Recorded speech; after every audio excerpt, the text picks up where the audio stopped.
Para sa dugang ang mga balita sa Negros, kagpanay mangin kaupod ta si Adrian Prietos. Adrian? Yes, George, mga puso, madamogid nga salamat. DNR-EMB nag-issue sa notice of violation sa sugar milling company matapos ang nagluntad ng molasses spill sa suba sa bahing sa Binalbagan, Negros Occidental. Yaring balita ang gitutukan ni Eileen Pedreso. Nag-issue na sa cease and desist order ang DENR-EMB 6 agud ipauntat sa sulod sa 7 ka adlaw ang pag-discharge sang molasses sang sugar milling company sa banwas ng Binalbagan. Ini matapos ang nagluntad nga molasses spill sa Binalbagan River sa Sabado, Abril 19. Ginisyuhan man sang notice violation sang EMB ang kumpanya.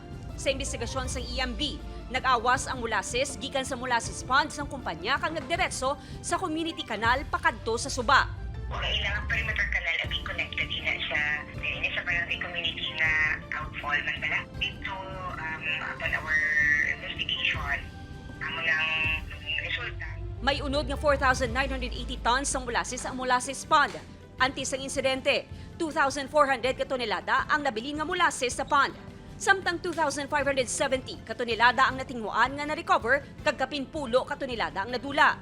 Samtang, ginkumpirma sa Community Environment and Natural Resources Office sa Kamangkalan City nga may report sila nga nabato na tuhoy sa nagluntad nga fish kill sa pila ka barangay sa Binalbagan matapos ang insidente. Probably, kung polyosis siya, kung may isda, mamatay man yun.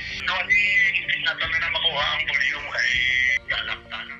Padayon ang koordinasyon sa Sugar Milling Company sa Binalbagan LGU kag DENR-EMB agud matap na ang pag-iligpas ng molasses sa suba. Upod kay Ruel Banggoy, Eileen Pedreso. 1 Western Visayas.